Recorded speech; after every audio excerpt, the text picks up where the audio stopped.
Susuhunan Pakubuwono II bisa dikatakan mencetak sejarah besar dalam perjalanan dinasti Mataram.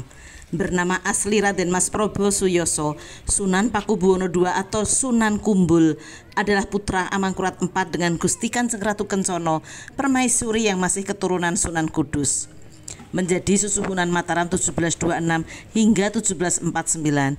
Semula sempat mendukung pemberontakan Tionghoa, namun tekanan Belanda membuat akhirnya mendekat kembali kepada VOC, sehingga masyarakat Tionghoa dan Jawa yang semula sekutu menganggap PB2 sebagai lawan.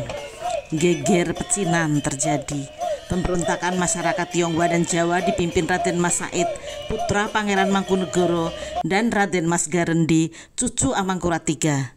PB2 dengan menjebol tembok Cepuri Keraton melarikan diri ke Ponorogo. Dengan bantuan Belanda, PB2 bisa kembali ke Kartasuro, namun kondisi keraton sudah rusak. Kepercayaan Jawa mengatakan istana yang telah rusak akibat peperangan dianggap sudah tidak memiliki wahyu keprabon lagi. Karena itu PB2 mencari daerah untuk mendirikan istana baru.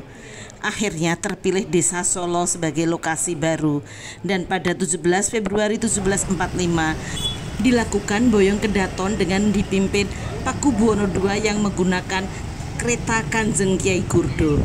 Desa Solo resmi menjadi pengganti keraton lama dan kemudian diberi nama Sukokarto. Namun Raden Mas Said yang juga dikenal sebagai Pangeran Sambernyowo masih terus bertahan hingga PB2 membuat sayembara berhadiah tanah Sukowati yang sekarang wilayah Sragen bagi yang bisa merebut daerah itu dari Pangeran Sambernyowo. Pangeran Mangkubumilah pemenang sayembara itu pada 1746. Namun bujukan Patih Pringgoloyo membuat PB2 tidak menyerahkan hadiah. Belanda pun memperkeruh suasana.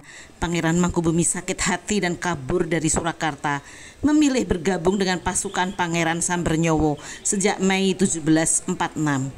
Pakubuwono II akhirnya meninggal dunia pada 20 Desember 1749, digantikan Raden Mas Suryadi, putranya yang bergelar Pakubuwono III.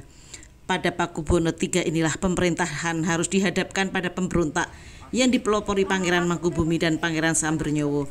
Akhirnya terjadilah perjanjian Giyanti tahun 1755 yang digagas Belanda, namun hanya antara Pakubuwono III dan Pangeran Mangkubumi.